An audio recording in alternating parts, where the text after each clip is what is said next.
The old man opened his book and smiled. "Today," he said, "I will tell you about a boy who collected broken things." The children looked at each other. "Broken things?" one asked. "Yes," the old man replied. "Things nobody wanted." And so the story began. In a small village surrounded by hills, there lived a boy named Noah. Noah was different. While other children collected toys, Noah collected broken things. A cracked clock, a torn photograph, a rusted key, a cup with a missing handle. People laughed when they saw him carrying another piece of trash home. "What are you doing with that?" they asked. "It's useless." Noah would simply smile. "Maybe not." His small room slowly filled with broken objects. His mother often shook her head. "One day you'll need to throw all this away." But Noah never did, because Noah believed something strange. He believed every broken thing had a story, every scratch, every crack, every missing piece. He would sit at night imagining where each object came from, who held it, who loved it, why it was lost. And somehow those stories made him feel less lonely, because Noah carried cracks of his own.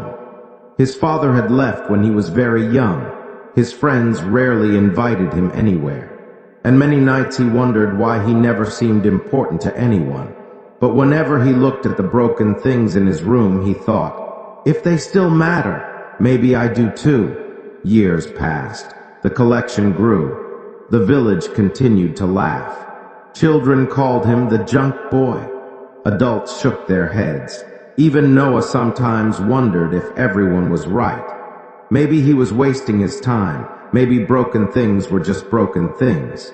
Then one winter morning, everything changed. A terrible storm hit the village. The strongest storm anyone could remember. Wind tore through the streets. Rain flooded homes. Trees crashed onto roads. People ran for safety. When morning finally came, the village looked completely different. Roofs were destroyed. Shops were damaged. Many families lost precious belongings. The village was heartbroken, and then something unexpected happened. People started searching through the wreckage, looking for memories, a wedding photo, a family clock, a lost necklace, anything. But most of those things seemed gone forever, until someone remembered Noah, the boy who collected broken things. One by one, villagers came to his house.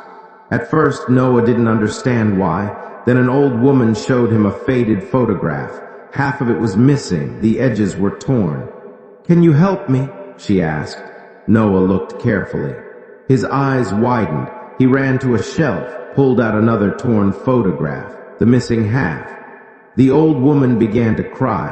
For the first time in years, she saw the complete picture of her parents. The room fell silent. The next day, another villager arrived. Then another. A broken watch, a damaged frame, pieces of letters, lost keepsakes, objects people thought they would never see again. Somehow Noah had collected many of them over the years. Things people had accidentally thrown away. Things they believed were gone forever. And now those pieces were returning home. For weeks, villagers visited Noah. Every day brought tears, laughter, memories, reunions. Not because the objects were valuable, but because they carried pieces of people's lives.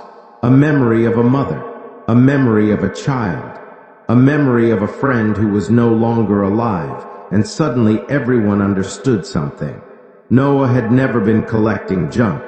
He had been protecting stories. The village that once laughed at him now respected him. But the most important change happened inside Noah. For years, he thought he was different because something was wrong with him. Now he realized something else. Sometimes being different is exactly what the world needs. If Noah had tried to be like everyone else, those memories would have disappeared forever. Many years later, Noah became an old man. His hair turned white.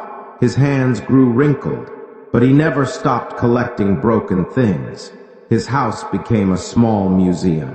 People traveled from far away to visit, not because the objects were rare, but because each one carried a human story, Above the door hung a simple sign. It read, "Broken does not mean worthless." Visitors often stopped and stared at those words, because deep down everyone carried a crack somewhere. A failure, a regret, a loss, a heartbreak, something broken. And every person who entered that house left with the same realization. The cracks were never the end of the story. They were proof that a story existed. One evening, as Noah sat watching the sunset, a young boy visited him. The boy looked sad, very sad. "What happened?" Noah asked. The boy lowered his head. "I don't think I'm good enough." Noah stood up slowly. He walked to a shelf, picked up an old cracked cup. "Do you see this?" The boy nodded. "It's broken." "Yes," Noah smiled. "And yet after all these years, it's still here." Then he pointed to hundreds of objects around the room. Everyone damaged, everyone imperfect, everyone carrying meaning. "No one remembers perfect things forever," Noah said softly. "We remember the things that survived." The boy stared at the cup, then at Noah, and for the first time that day, he smiled. The old man closed his book.